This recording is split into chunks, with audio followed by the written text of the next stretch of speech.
Picture this. Berlin, 1923. A man named Hans pushes a wheelbarrow overflowing with cash through the streets. It's not for a big purchase, not for a down payment on a house. No, this mountain of paper marks is for a single loaf of bread. He dumps it on the baker's counter, sweat beading on his forehead. "One loaf," he pleads. The baker just shakes his head. Not enough. The price doubled since this morning. Hans stares at the pile of money, his fists clenching. Just yesterday, this amount of cash could have bought a small house. Today it's not even worth the paper it's printed on. People are using it as wallpaper. Back home, his children are waiting, hungry. This is the stark reality of hyperinflation. This isn't just Hans's nightmare. It's a recurring horror story throughout history. Let's rewind to 13th century China during the Yuan dynasty. Emperor Kublai Khan, needing funds for his military campaigns, started printing money like there was no tomorrow. These new paper notes flooded the market. Suddenly, a simple bag of rice cost a fortune. Farmers, seeing the money was worthless, began hoarding their grain. Merchants demanded payment in gold or silver. The economy seized up, and the dynasty, built on a mountain of worthless paper, began to crumble. Now, fast forward back to Weimar Germany. In the aftermath of World War I, Germany was crushed by the Treaty of Versailles, burdened with impossible reparation payments. The government's solution? Print more money. Just print their way out of debt.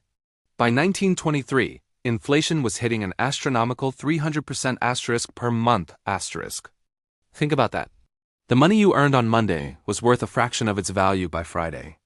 People like Hans started burning banknotes for heat because it was cheaper than buying firewood. Cigarettes became the new currency. A single pack of smokes was worth more than 1 billion marks. You'd see children playing in the streets with stacks of bills, treating them like confetti. Imagine getting your wages and immediately sprinting to the store to spend every last bit before it lost its value. This was daily life. Bartering exploded. You'd trade eggs for a new pair of shoes, a service for some potatoes. The formal economy completely broke down. This pattern repeats. Greece 1944. Under Nazi occupation, with resources being seized, the government printed drachma notes uncontrollably. Prices were doubling every single day. Families stood in endless queues, trading precious heirlooms, wedding rings, anything they had, just for a loaf of bread. Then there's Hungary in 1946, which holds the record for the worst hyperinflation ever. Prices were doubling every 15 hours. The government would announce a new tax currency over the radio every single day. Workers had to carry their wages in suitcases, not because they were rich, but because the bills were worthless and they needed so many of them. More recently, Zimbabwe in 2008. After land reforms caused agricultural production to collapse, the country was plunged into chaos. Monthly inflation hit an almost incomprehensible 79 billion%. A teacher's monthly salary couldn't even cover the bus fare to get to school. They simply abandoned their jobs. How are we supposed to eat? A farmer asked, trading his chickens not for money, but for essential medicine. The country's infrastructure crumbled. Now let's go to Caracas, Venezuela, in 2018. Meet Maria, a teacher. She's clutching her paycheck, a thick wad of bolivars. Last month, it was worth about $30. Today, it's worth 2. Annual hyperinflation was running at 1.7 million%. The nation's oil-dependent economy had crashed. Supermarket shelves were bare. One egg costs 1 million bolivars, Maria tells her husband, Juan. They joined queues at dawn, hoping to trade some old clothes for a bag of rice. The average Venezuelan lost 24 pounds in 2017 alone, a phenomenon grimly known as the Maduro diet. Faced with this, people get desperate. Juan eventually made the heartbreaking decision to emigrate to Colombia, walking for days just to find work and send a few precious US dollars back home.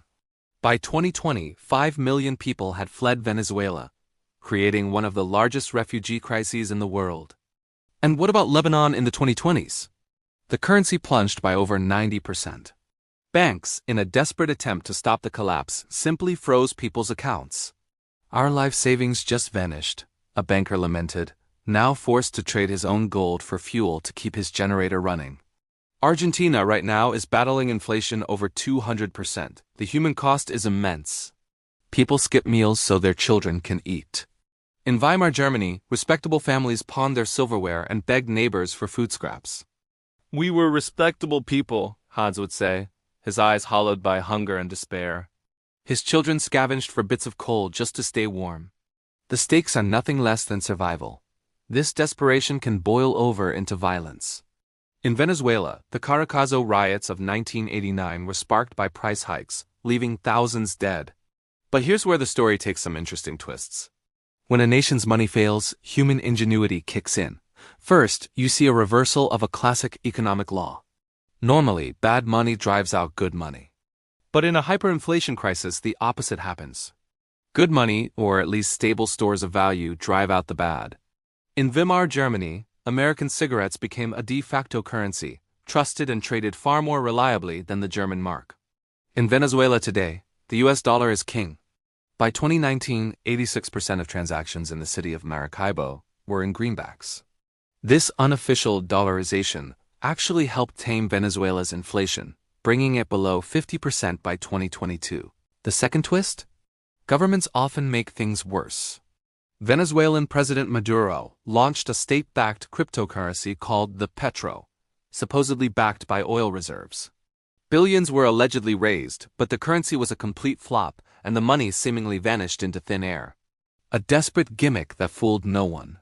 Third, people find escape and survival in the virtual world. This is fascinating. In Venezuela, young people started gold farming in online video games like RuneScape.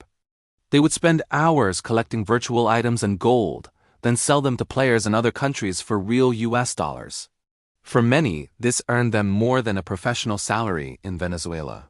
But there is hope. History shows us that recovery is possible. Weimar Germany stabilized its economy in late 1923 by introducing a new currency, the Rentenmark, which was backed by something tangible, land and industrial assets. It was a bold move that restored trust. Hans, our man with the wheelbarrow, survived. He used his carpentry skills to barter for food and joined community support networks. In Venezuela, Maria started bartering her teaching services directly for meals. Juan's remittances from Colombia provided a lifeline. In Zimbabwe, the government eventually introduced a new currency, but the economic and psychological scars run deep. So what are the lessons? When money fails, your skills become your currency. Welding, gardening, teaching, carpentry, anything that provides real value. Your assets aren't numbers in a bank account. They're tangible goods. Toilet paper, canned food, medicine, these hold their value far better than cash. Your mindset has to shift to one of radical frugality, reuse, repair, waste nothing. And most importantly, community is everything.